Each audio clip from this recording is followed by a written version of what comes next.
Good evening and welcome. I'm Sheila Balgobin and I am the Dream Decipherer, and I help you crack the code of your sleep and dreams so you can sleep sound and dream deep.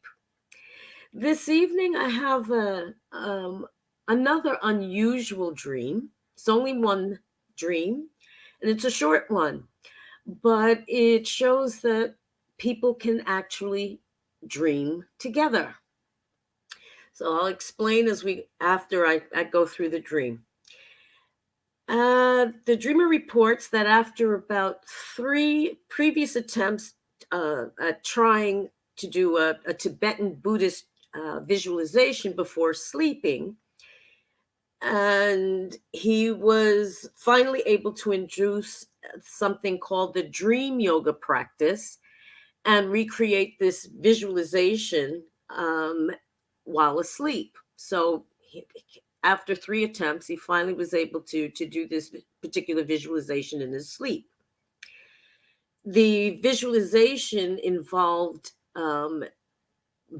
seeing in the mind's eye the mantra sounds Om, Ah, and Hum, linking each respectively to the crown, throat, and heart chakras. And all the while these connections are going on with these mantra sounds, the white, red, and blue lights are being projected into the cosmos, into the void. There was also another Sanskrit mantra, Ah, um, being visualized and sent out into the void as well. But this particular mantra would reflect red light back to form a protective canopy or parasol canopy over the dreamer.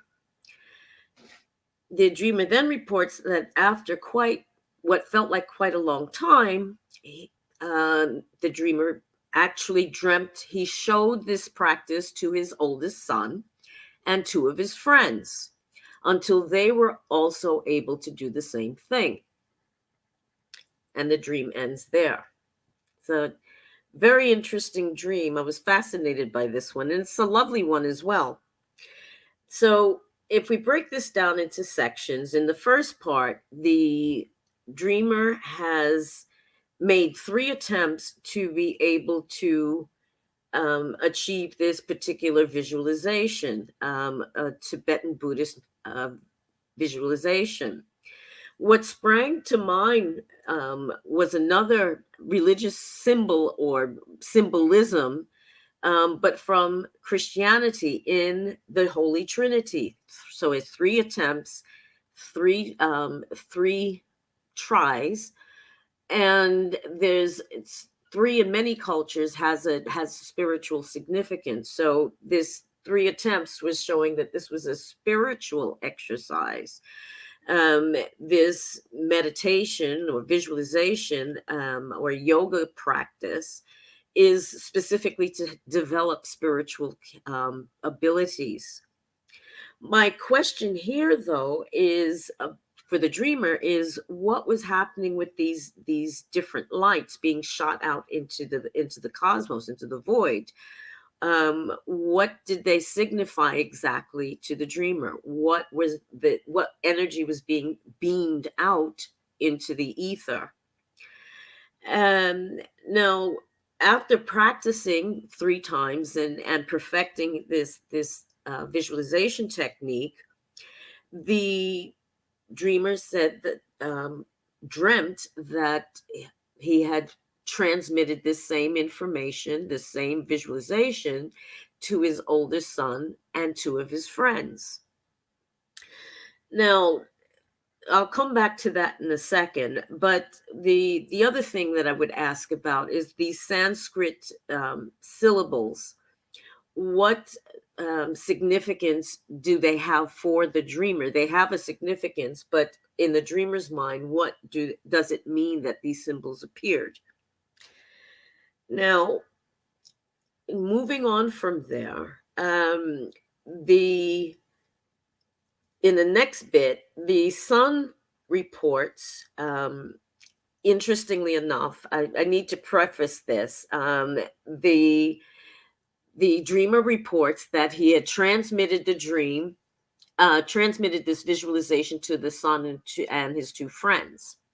That was one night.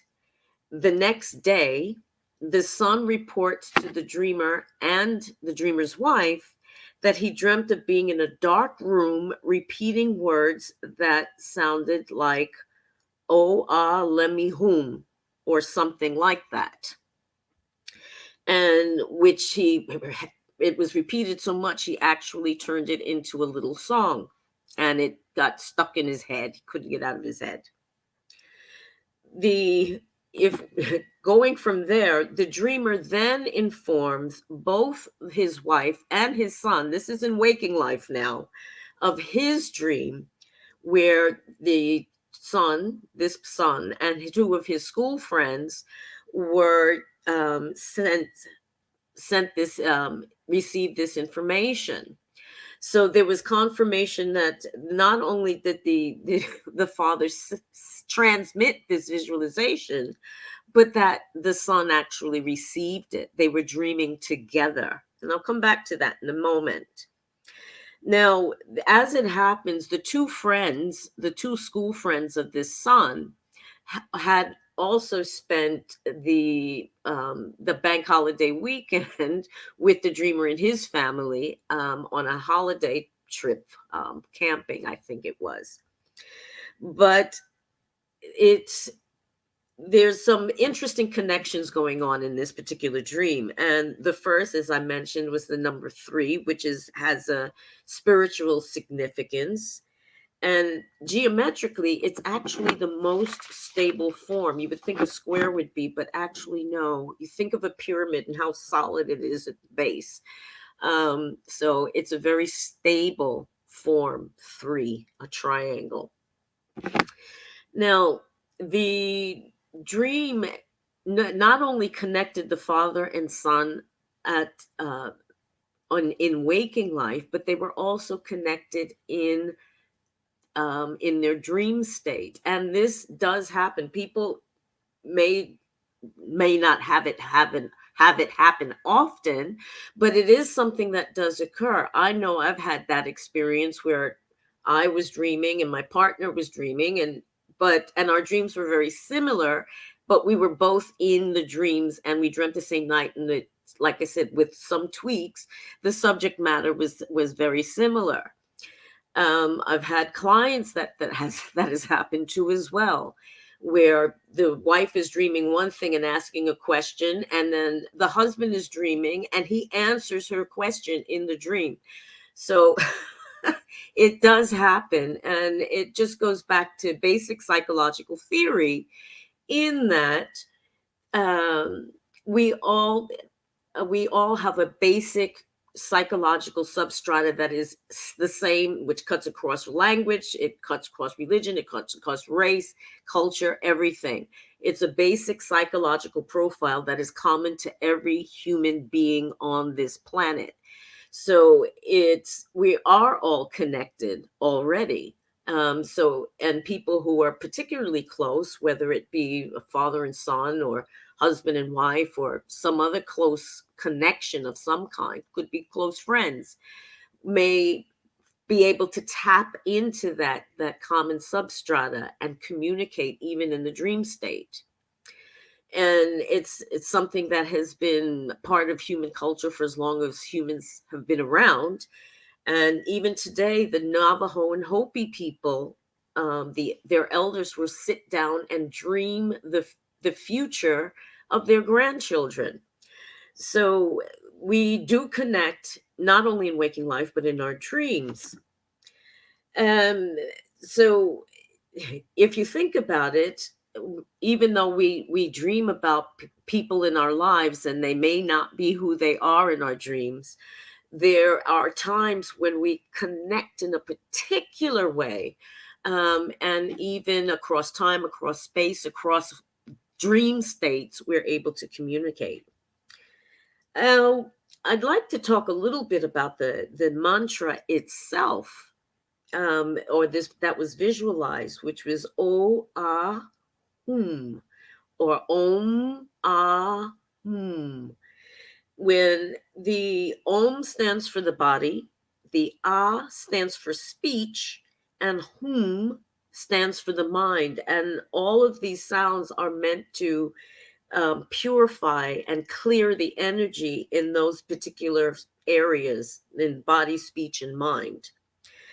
And uh, it's an interesting thing that this particular dream was a teaching dream, not only for the dreamer himself, but to transmit that teaching to others in the dream state. That's a very powerful thing, and it's more common, or used to be more common, when we relied more on people skills rather than computers to connect us.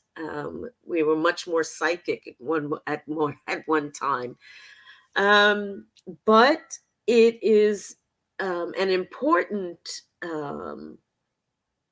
step, particularly for the dreamer, as the dreamer is finally starting to understand that um, there is information, knowledge, and wisdom that he has that needs to be shared with others, and that's something that he has expressed, that he is starting to gain that self belief to be able to teach others.